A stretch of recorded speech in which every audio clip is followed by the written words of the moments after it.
Welcome to my channel.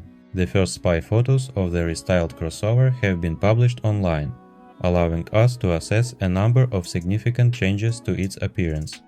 The updated Santa Fe will receive a completely new front end with vertical running lights, while the headlight clusters will be located noticeably lower in the bumper.